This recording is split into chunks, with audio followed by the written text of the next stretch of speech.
Hello. Let's read the news.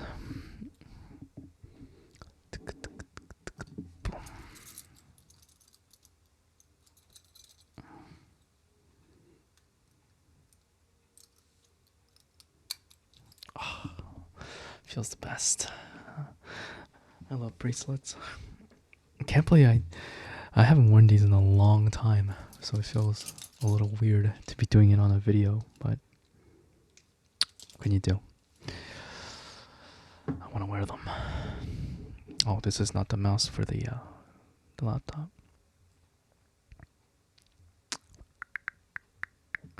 What should I read first?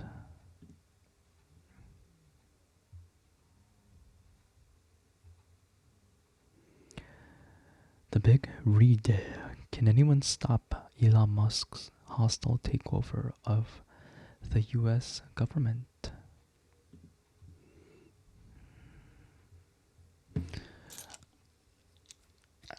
Do your best, Financial Times. Let's read. Before Donald Trump re entered the White House last month, his top donor, Elon Musk's grand plan to slash trillions of dollars in US government spending appeared to consist of little more than a logo of a dog wearing sunglasses and a stream of provocative social media posts behind the scene. The richest man in the world quietly recruited tech executives and a slew of young coders who would quickly deliver shock treatment to one of the world's largest bureaucracies.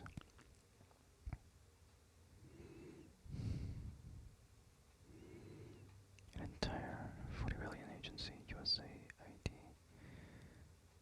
has in fact been closed, with contracts cancelled and its workforce set to be slashed from 10,000 to about 600 staff in an assault that has shocked senior lawmakers.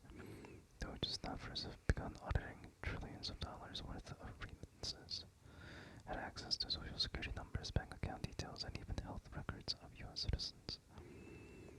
No information has been provided to Congress or the public as to who has been formally hired under Doge, or under what authority or regulations Doge is operating.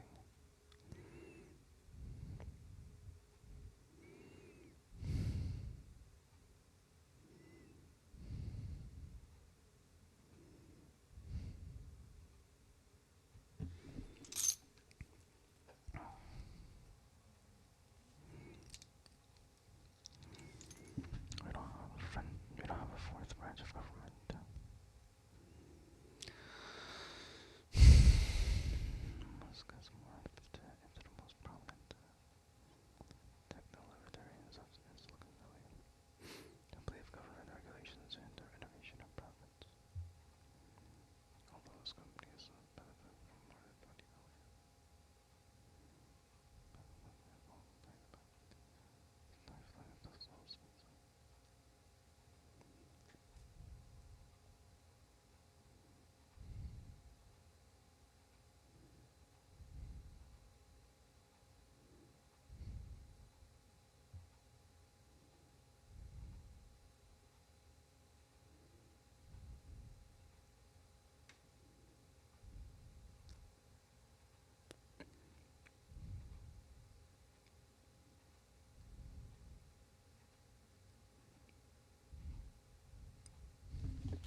You know what I've been doing, I've realized, is rookie numbers.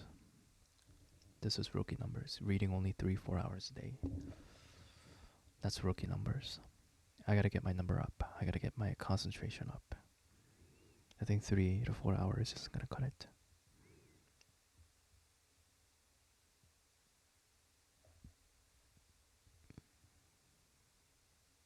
It's not gonna cut it.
Rookie numbers. Rookie numbers. Dude. Don't tell me I ran out of battery, I swear, man.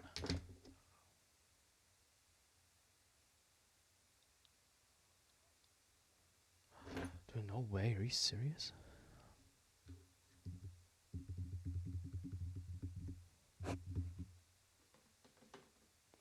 That's impossible.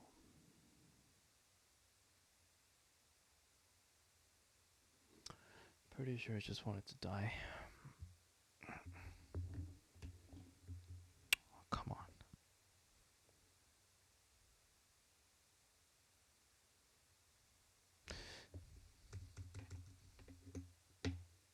There's no way I ran out of battery that quickly.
This article sucks.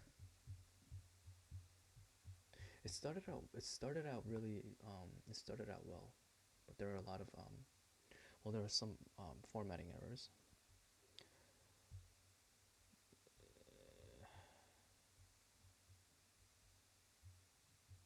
Can't believe I should have just skimmed it. I mean, it started out really well, but then it got really boring. I wanted to know more about how he practices his habits.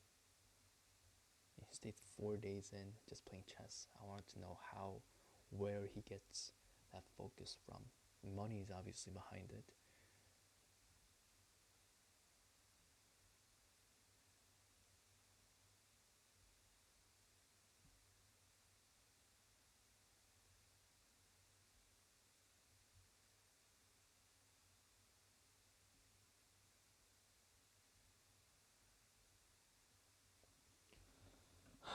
Financial Times.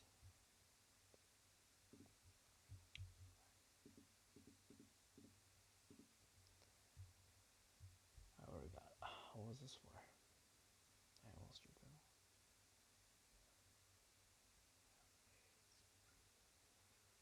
Oh yeah.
That's beautiful. Demon Copperhead explored addiction. Its profits built a rehab center. Okay, looks like that's another book that I'm gonna start reading. Demon Copperhead by Barbara Kingsolver.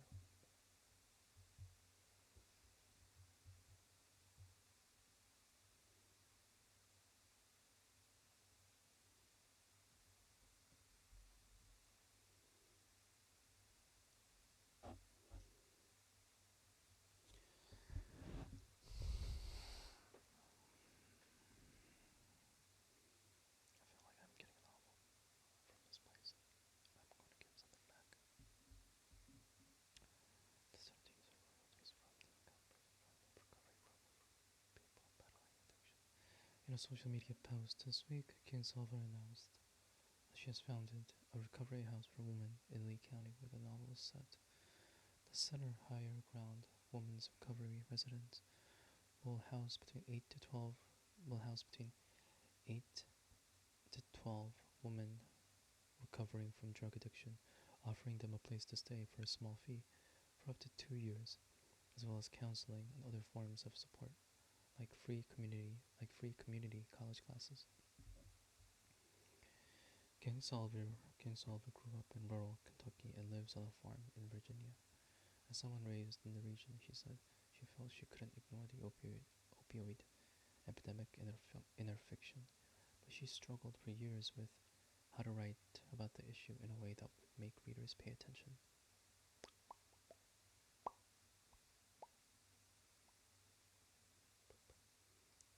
The story of Damon Fields is a boy who is born to a single teenage mother who struggles with drug addiction. He ends up in foster care and later succumbs to opioid abuse.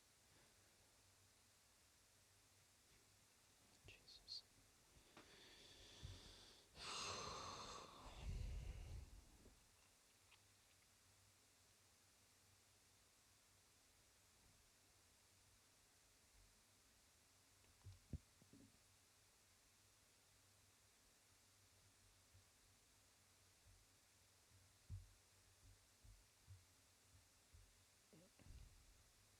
Holy shit, what the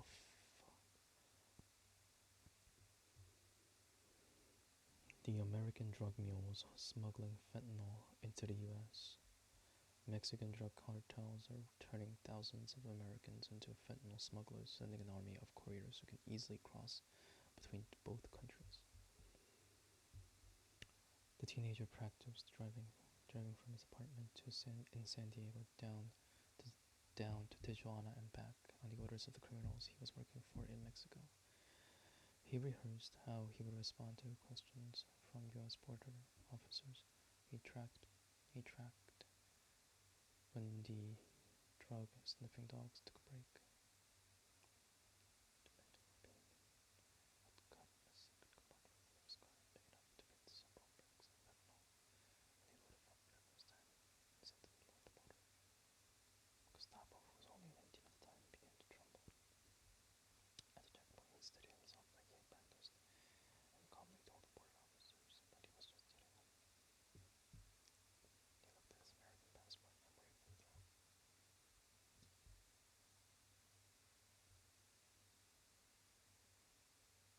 Damn, 2000. So he was born in 2002.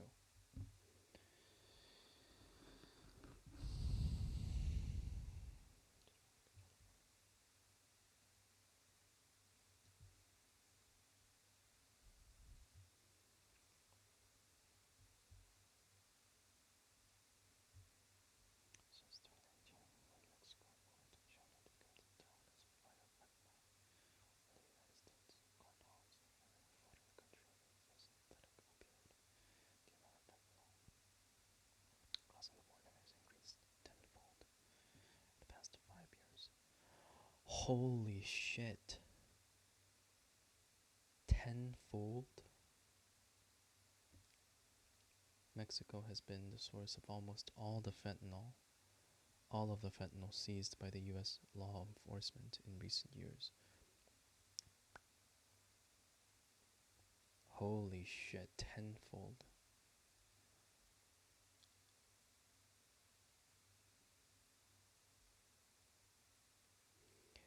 In reality, the largest known group of fentanyl smugglers is not made up of immigrants traversing the desert or moving through secret tunnels. They are Americans coming through legal ports of entry. More than 80% of the people sentenced for fentanyl trafficking at the southern border are U.S. citizens, federal data shows. Okay, how do they get their citizenship? Officials say those numbers point to a new and alarming strategies. How do they even get into contact with these cartels? That's what I want to know. Mexican drug cartels are turning thousands of Americans into fentanyl mules, deploying a torrent of couriers who can easily cross back and forth into their own country. Americans are taking Mexicans smuggling jobs.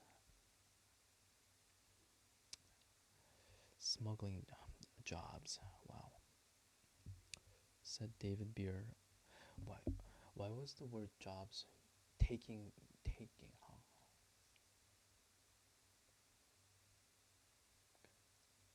A libertarian think tank.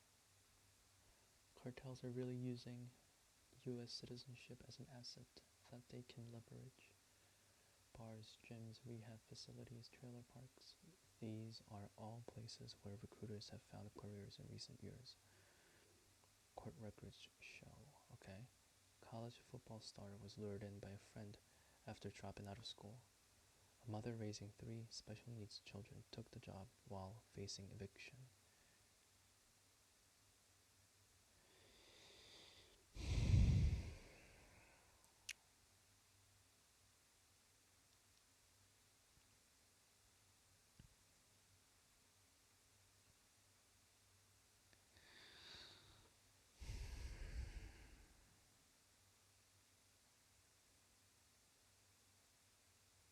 What do you guys think of that?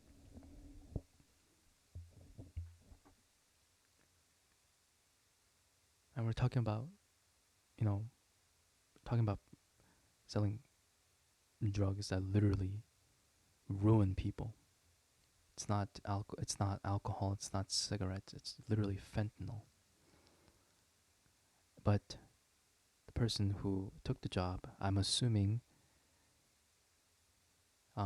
she has no money,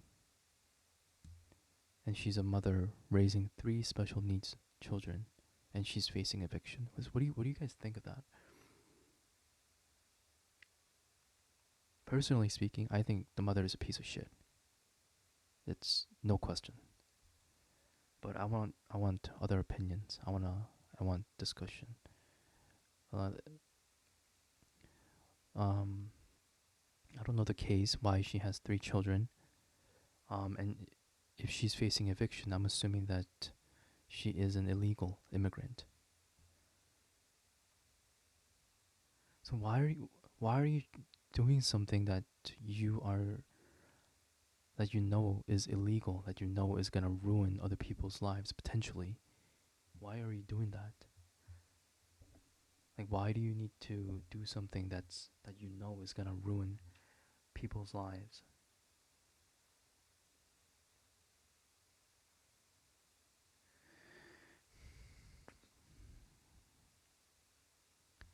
A homeless man was recruited from an encampment in a Walmart parking lot. I can't. You know, it may sound like I'm judging, and honestly, I don't know what these people. I don't know the circumstances. I'm just reading off from what the article is telling me. I don't know. I've never been homeless. I'm not a mother. I will never be a mother with three special needs children, and I don't know her circumstances.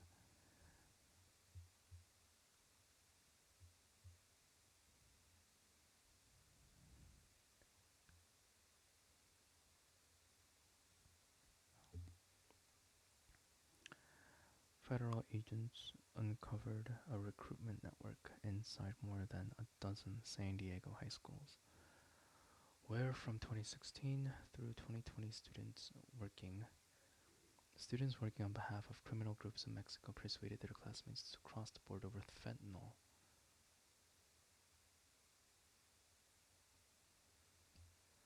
Jesus, high school kids working with criminal groups. The cartels are directly recruiting anyone who is willing to do it, with typically, which typically is someone who needs the money, right? The cartels spread their tentacles and grab a hold of vulnerable people at every possible opportunity. Americans have always been involved in drug smuggling, but in recent years, as fentanyl has inundated the country, traffickers have begun to rely more on U.S. citizens than ever before. Pandemic border closures may have been a factor, experts say.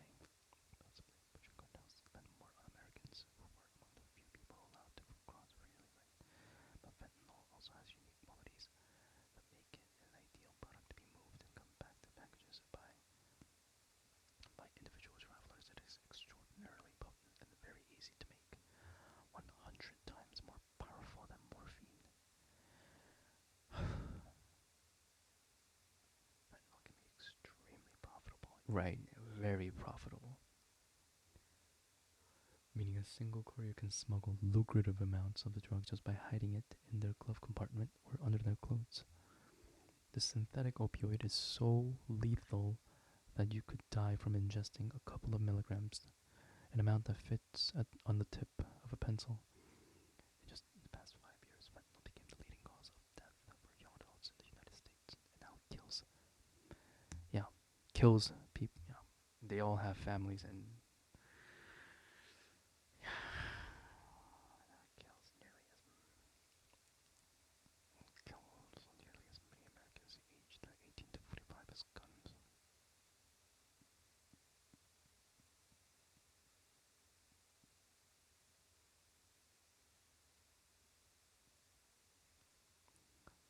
Car accident collide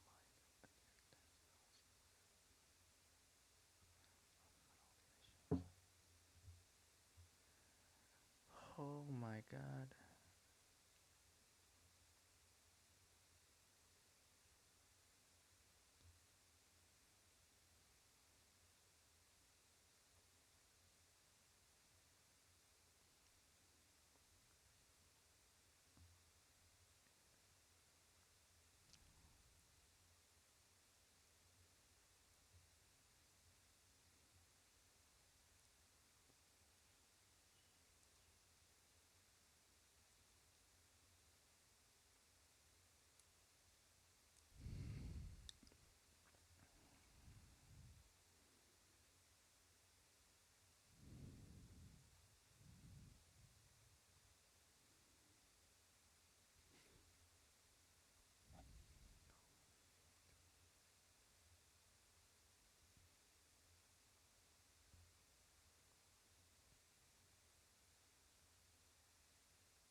cartel spends only 800 on chemicals to produce a kilo in amount that can net a profit of up to $640,000.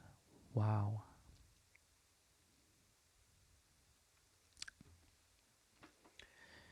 It can also be replaced quickly. If a load gets intercepted at the border, traffickers do not have to wait for plants to grow the way they do with cocaine or heroin. They just mix up a few chemicals and send over a new batch. Merchandise at expendable. Mystical signage can use straightforward and low-tech ways of smuggling, like sending inexperienced American drug mules over the border in droves. So what happens when they get caught? Hopefully the article covers that. Border officials have found giant loads of synthetic opium strapped to teenagers' bodies stuffed into crunches and bags of potato chips. He seized a microwave oven, grabbed 166,000 bills, and opened the backpack with $60,000 worth of fentanyl hidden inside breakfast burritos.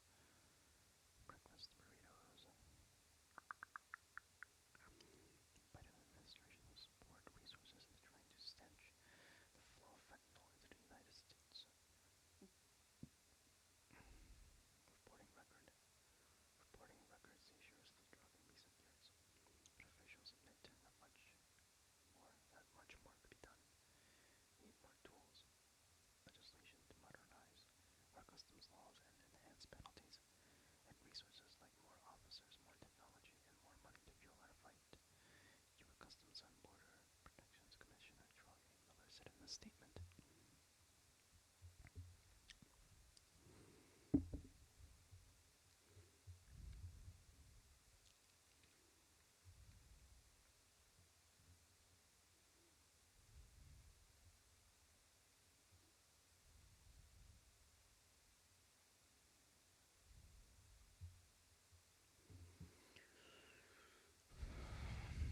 Only 8% of the personal vehicles that cross are scanned for drugs, Customs and Border Protection says. Wait, why only 8%? We continue to utilize all of our assets, all of our interviewing skills to apprehend and interdict these individuals.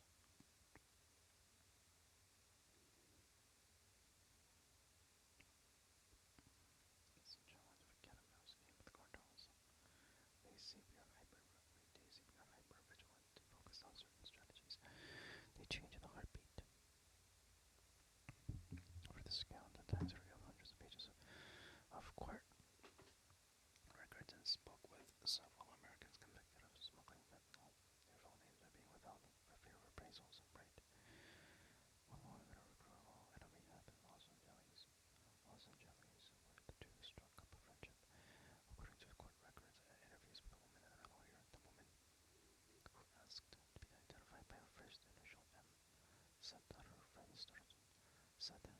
started pressuring her to smuggle drugs only after they spent years getting to know each other. When M resisted, her friend flew into a rage.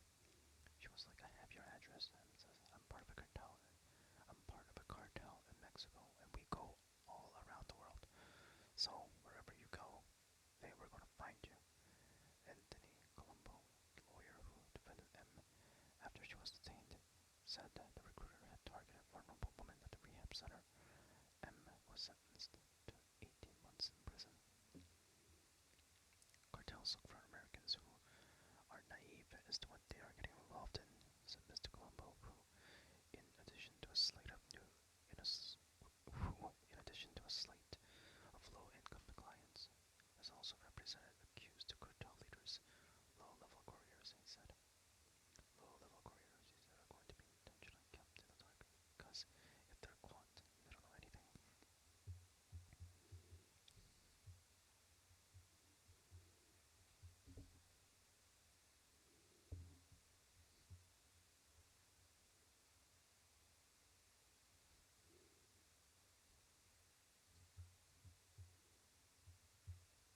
I wonder what books those are. I'm gonna search that up. I actually want to know what books those are. They're nice looking books. I want to read them. The job offer reached Gustavo in San Diego after he drank too much beer at a party and confessed to a friend that he badly needed money this time. He was the main provider for his mother in their San Diego apartment. His brother had moved out and his parents were divorced.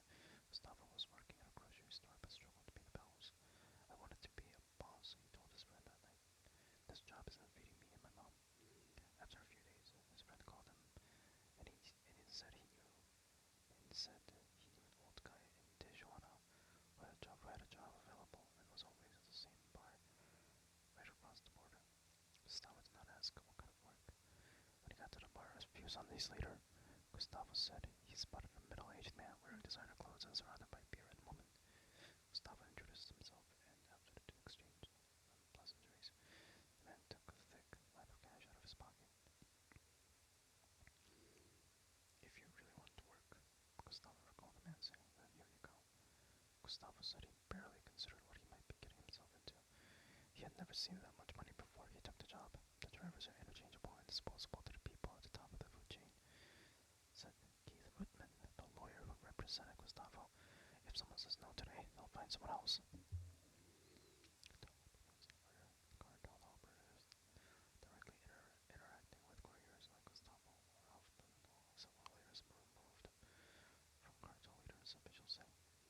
Osvaldo Bendefiel Tamayo, 25-year-old man from Tijuana who pleaded guilty to drug charges in 2020, operated as a sort of freelancer for cartels, overseeing a cadre of recruiters, according to court records and his lawyer.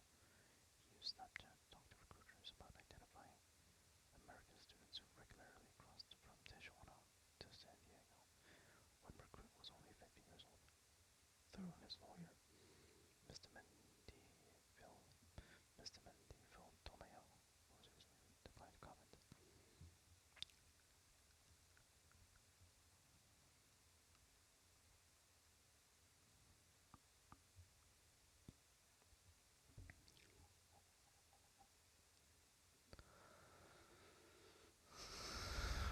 Brick of powder.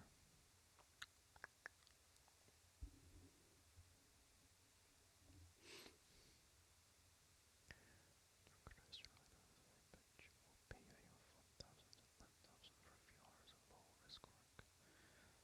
David Maddox.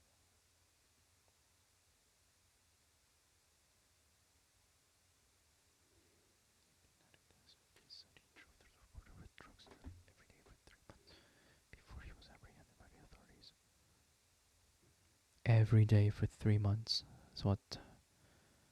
Alright, so 80 days. 80 days, and he made, if it's anywhere from 1,000 to 10,000, at the minimum, he made $80,000 in 3 months.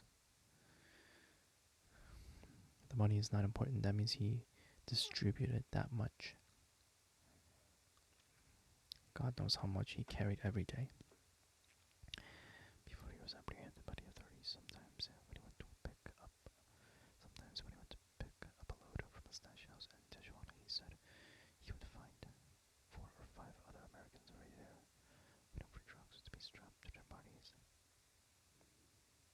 Anybody that can drive across the border can get a job down there. Literally passing drugs. David said in an interview from federal prison. Federal and state law enforcement in San Diego have put up billboards urging teens not to bring drugs across the border. The Drug Enforcement Administration started a program to educate high school students about the risks of smuggling. That's good. But it is hard to compete with a persistent cartel operative. I mean, it's not even about educating you. I feel like advertisements will work a lot better. Gustavo's recruiter called him out of the blue one afternoon. I got a car for you, he recalled the man saying. It was a Honda Civic, a few years old and gleaming, and it was waiting for him in Tijuana. Gustavo was ordered to get basic insurance for the car and just start driving across the border every 3 days. The man told Gustavo that he wanted him to feel comfortable being approached by the border officers. He was told if he wanted to back out, he would have to pay the man several $1,000s.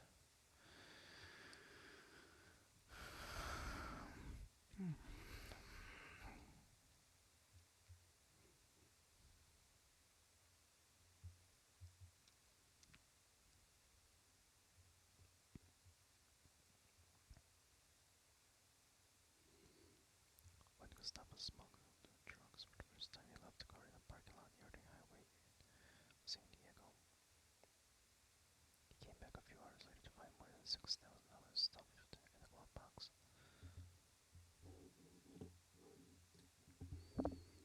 I'm over here struggling. Of course, I'm gonna use the money to pay bills. That's that's fucked, by the way. He came back a few hours later to find more than $6,000 stuffed in the glove box. It's fucked. Oh my god. Alright, anyways. Rookie numbers. Rookie numbers. What time is it? Alright, I'm gonna take a few minutes break, and then I'm gonna come right back. I have a lot of articles to read. Be right back.